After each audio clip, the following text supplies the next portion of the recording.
Adakah perpindahan Pusat Operasi Tentera Udara atau POTU, ekoran rancangan penguasaan penghalang udara Kuala Lumpur akan menjejaskan dan terputusnya sistem radar pertahanan udara? Untuk maklumat Dewan Yang Mulia ini dan Yang Berhormat Gombak, rancangan penguasaan penghalang udara Kuala Lumpur masih lagi dalam peringkat perancangan dan kajian. Sekiranya rancangan ini menjadi kenyataan, Kementerian akan menentukan bahawa perpindahan POTU tidak akan sekali-kali menjejaskan sistem yang telah dibangunkan, dan Kementerian juga akan memastikan supaya perpindahan hanya akan dilaksanakan selepas segala tugas dengan izin proofing dan commissioning dijalankan.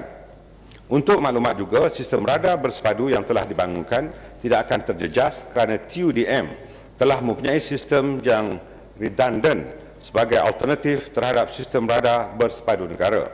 Pada keseluruhannya, keselamatan ruang udara tidak akan terjejas disebabkan pemantauan berterusan masih dilaksanakan di sektor Operation Center pada setiap masa. Pada masa kini, pihak TUDM telah menubuhkan satu tim kajian bagi memastikan segala isu yang melibatkan lokasi penempatan, keperluan infrastruktur dan kos diambil kira agar tiada permasalahan timbul selepas pemindahan berlaku. Perkara keempat. Terima kasih, Datuk Speaker. Saya lihat dalam menjawab persoalan ini, ada kecenderungan kerajaan setiap kali Pakatan Rakyat bangkitkan isu-isu yang dilihat ada unsur-unsur penyelewengan. Seperti baru-baru ini saya bangkitkan projek Police E-Force Solution yang menelan belanja lebih 7 bilion ringgit. Menteri tampil semalam mengatakan ianya masih dalam kajian dan juga perancangan. Hari ini apabila kita bongkarkan satu lagi perancangan kerajaan untuk menggadai Markas Ketahanan Negara iaitu POTU, Yang Berhormat Menteri tampil menyatakan ini masih lagi dalam peringkat perancangan dan kajian. Sedangkan kita lihat dalam majalah-majalah ekonomi termasuk The Age, announcement telah pun dibuat oleh beberapa syarikat besar tentang penganugerahan kontrak yang besar ini kepada mereka. Tetapi persoalan yang ingin saya dapat penjelasan daripada Yang Berhormat Menteri pada petang ini, selain daripada masalah terputusnya sistem radar sekiranya rancangan ini diteruskan, ialah mengapa projek yang besar seperti ini yang melibatkan sebidang tanah yang cukup strategik dalam Bandaraya Kuala Lumpur tidak dibuat secara tender terbuka. Itu yang pertama. Bagi saya itu satu persoalan prinsip, kerana Yang Amat Berhormat Perdana Menteri berulang kali menyatakan bahawa di bawah pentadbiran beliau, projek-projek penswastaan seperti ini, khususnya dalam penjualan aset negara, tanah-tanah yang strategik, akan dibuat secara tender terbuka. Mengapa dalam kes lapangan terbang Sungai Besi perkara ini tidak dilakukan? Kerana kalau ianya dilakukan, pastinya rakyat akan mengetahui apakah pendapatan yang akan diperoleh oleh kerajaan, iaitu real value for money yang menjadi prinsip dalam ketelusan urusan seperti ini. Jadi saya ingat saya pohon penjelasan daripada Yang Berhormat Menteri mengapakah open tender tidak dilakukan, dan apakah syarikat-syarikat ini juga telah saya bangkitkan dalam perbahasan saya yang telah menunjukkan minat untuk membangunkan lapangan terbang Sungai Besi ini.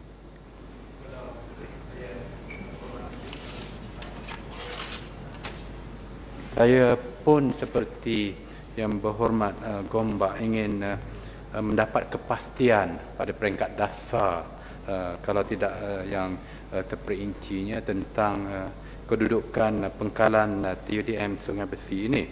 Sebab dalam kajian ringkas saya dapati bahawa Yang Berhormat Menteri sendiri dalam laporan berita harian online yang saya petik di sini pada bulan April 2010 mengatakan tiada cadangan bangunkan lapangan terbang jadi hub komersial.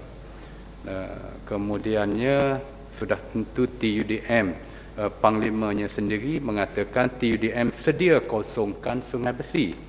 Dan yang terkini sudah tentulah Yang Berhormat Menteri sendiri pada Jun 11, 2010 juga ini saya ambil daripada Star Online mengumumkan lapangan terbang Sungai Besi akan ditutup.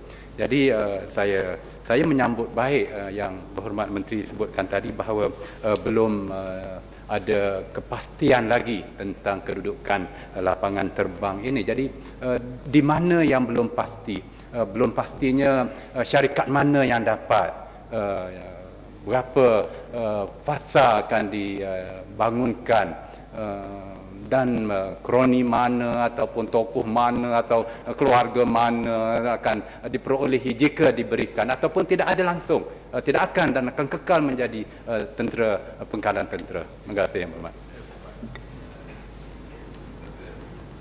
Datuk Yang Bertua, kedua-dua sahabat saya cukup prihatin terhadap permasalahan yang ditimbulkan. YB Gombak mempunyai dua persoalan.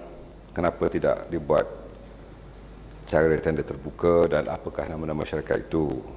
Tumpat yang merupakan kroni pada Gombak juga bertanya. Saya jawab bulan April tiada cadangan dan sekarang ini mahu dibangunkan. Saya ingin merangkumkan dengan izin Tuan Yang Bertua kedua-dua jawapan ini. Oleh kerana pada bulan April ketika itu belum ada sebarang kertas cadangan yang dikemukakan sama ada kepada unit perancang ekonomi ataupun unit kerjasama awam swasta di Jabatan Perdana Menteri ketika itu, maka tidak ada di pengetahuan Kementerian Pertahanan cadangan yang berkenaan.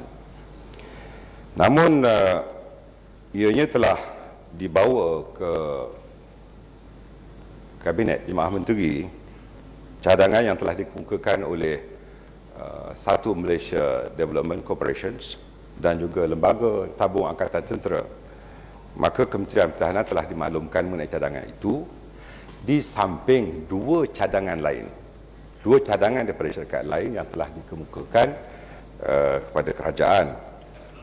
Maka Jemaah Menteri, Boleh tak namakan dua syarikat yang berkenaan? maka Jemaah Menteri, saya tidak ada maklumat secara offhand dan saya akan maklumkan apabila saya bertemu dengan Yang Berhormat, kedua-dua Yang Berhormat, dan saya akan beri jawapan secara bertulis. Dan kedua-dua cadangan itu didapati telah tidak dapat diberikan pertimbangan. Mungkin ada kriteria tertentu yang telah ditentukan oleh pihak EPU, maka cadangan daripada One Malaysia Development dan LTAT telah diterima.